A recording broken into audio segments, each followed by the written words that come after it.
सबसे कम है उसे पहले रखें। Arrange the following in increasing order of their number in an adult human body. Understood? All right. ये रहे आपके ऑप्शंस आपके सामने on your screens now. A हाथ की उंगली, B फेफड़ा, C नाक, D दांत. A fingers, B lungs, C nose, D teeth.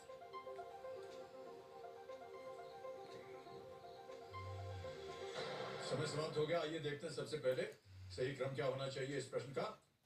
सबसे पहले आता है सी नाक, क्योंकि एक है। फिर आता है बी फेफड़े 2।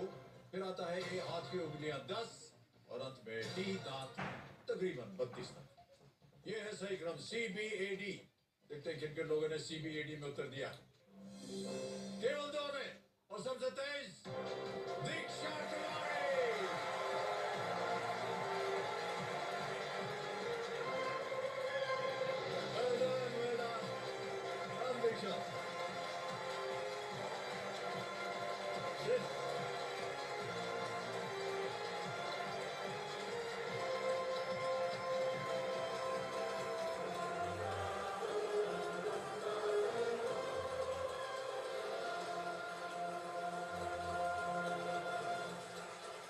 Well done, Diksha.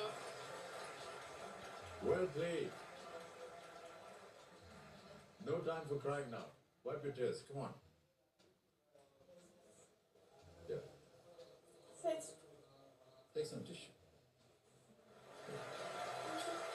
You're good. You're good. All right?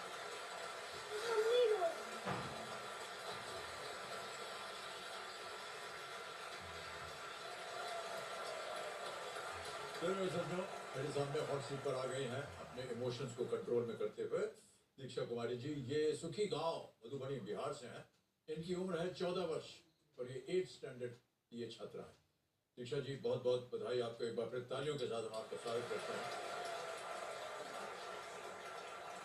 और ये जो मंच है यहाँ पर रोना धोना बिल्कुल बंद है। हमने देखा कि आप काफी भावुक हो गई थी और आपकी माताश्री जो कि कंपेनियन के रूप में आई हैं वो भी भावुक थी। आपका बहुत बहुत स्वागत माता जी।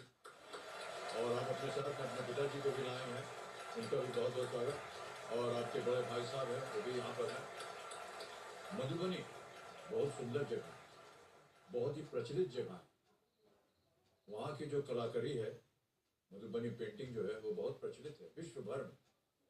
गत्ते पे बनाते हैं पेंटिंग। हमारे पास भी है मधुबनी की बनाई पेंटिंग। हाँ, ओके। तो दीक्षा कुमारी जी आपको जितने भी नियम है आपको सब मालूम है। तो चलिए इसी के साथ शुरू करते हैं कौन बनेगा करोड़पति। लेट्स प्ले कौन बनेगा करोड़पति।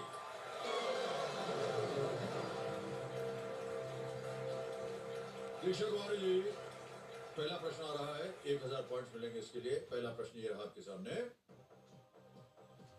किसी देश के प्रशासनिक केंद्र के रूप में कार्य करने वाले शहर के लिए इनमें से किस शब्द का इस्तेमाल होता है?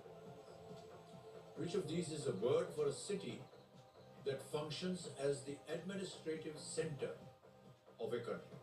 समझ गए प्रश्न को? ऑप्शन सुनिए। A principal, B interest, C capital, D rate. Principal, interest, capital, rate. Sir, please lock C capital. C capital. ताला लगा दिया जाए। C capital पे ताला लगाया जाए।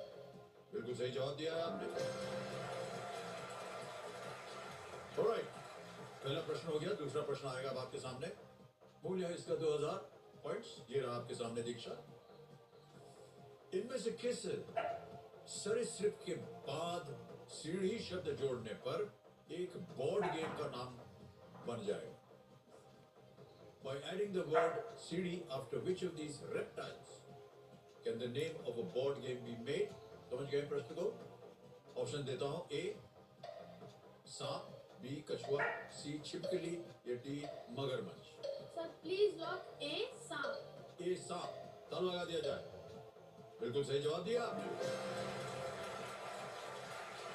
न जाने क्यों इस तरह के प्रश्न डालते हैं हमारे सामने। इतनी घृणा है हमको इनसे। सांप हो, छिपकली हो, आपको कैसा लगता है? बहुत डर लगता है। बहुत डर लगता है ना आपको? अरे न जाने क्यों आपने ऐसा प्रश्न डाल दिया हमारे सामने। हम दोनों को बिल्कुल पसंद ही नहीं जहाँ आप रहती हैं वहाँ सांप आप निकलता होगा, बहुत ज्यादा। बहुत ज्यादा निकलते हैं। फिर तो क्या डर लगता है सर बहुत ज्यादा? छिपकली तो ऐसे पूरे घर में हमेशा होती है। हाँ, छिपकली जो है गाँव में है। गांव है, लेकिन अब क्या गांव है, गाय यहाँ भी निकलता है, हमारे घर में भी निकलती रहती है छिपकली। अच्छा, आपको मालूम है उनको हटाने का एक तरीका है। मुर्गी का अंडा होता है ना, उसका तोड़ के अंदर का जितना पदार्थ है वो निकाल दिया, उसको जो छिलका है दोनों, लेकिन उसके अंदर नया नया होना चाहिए, नया अंडा, उसको वहाँ रख दीजिए। कोई छेद से आता हो या खिड़की से आती हो छिपकली, वहाँ लगा दी, छिपकली आएगी नहीं। Thank you sir. हाँ, आगे चलते हैं। तीसरा प्रश्न, इसका मूल्य है 3000। ये रहा आपके सामने तीसरा। इनमें से कौन सी भाषा बिहार की मुख्य भाषाओं में से एक नहीं है? Which of these is not one of the primary languages of Bihar? A. Maithili, B. Dogri, C. Bhojpuri, D. Magahi या Magahi. Sir please lock B Dogri. B Dogri. ताला लगा दें, लगा दीजिए ताला कंप्यूटर। बिल्कुल सही उत्तर दिया है आपने, बधाई आपको। आपको मालूम है डोगरी कहाँ की भाषा है? जम्मू। और मगही, उसके बारे में कुछ नहीं। मगही पान खाया होगा आपने कभी? सर हम कभी मधुबनी के बाहर ऐसे पिताजी को मालूम होगा। मगही पान के बारे में ज्ञान है भाई साहब आपको? जी जी, पान अच्छा होता है। बहुत बढ़िया होता है, ऐसे ऐसे उंगली करके बोल रहे हैं, बहुत बढ़िया पान। ऑलराइट, आगे बढ़ेंगे चौथे प्रश्न पर। मूल्य 5000। भयानक आवाज आ गई है हूटर की। सर ऑलराइट, तो देवी संजय समय समाप्ति की घोषणा हो गई है। यानी अब क्या होता है, निद्रा रूपेण संस्थित। सुना है आपने, अभी जा करके आराम से सोएंगे। निद्रा रूपेण संस्थित मतलब स्लीपिंग टाइम। लेकिन काश हम स्नेल जानते क्या होता है? घोंगा, घोंगा होते। क्योंकि देवी संजय हमको भी नहीं पता था। ऐसा कहा जाता है कि स्नेल, घोंगा जो है, जब सोता है तो वो सीधा 3 साल के बाद उठता है। आपको मालूम था इसका उत्तर? एक बार फैक्ट्स में पढ़ा। फैक्ट है, पढ़ा हुआ आपने इसको। तो नींद से जुड़ी इन सभी बातों के साथ अब मैं आप लोगों से विदा लेता हूं। कल फिर मुलाकात होगी, तब तक के लिए मास्क का प्रयोग कीजिए, सोशल डिस्टेंसिंग रखिए, उसका पालन कीजिए। शुभ रात्रि, शुभ रात्रि, शुभ रात्रि हम कहते हैं। Good night and do take very good care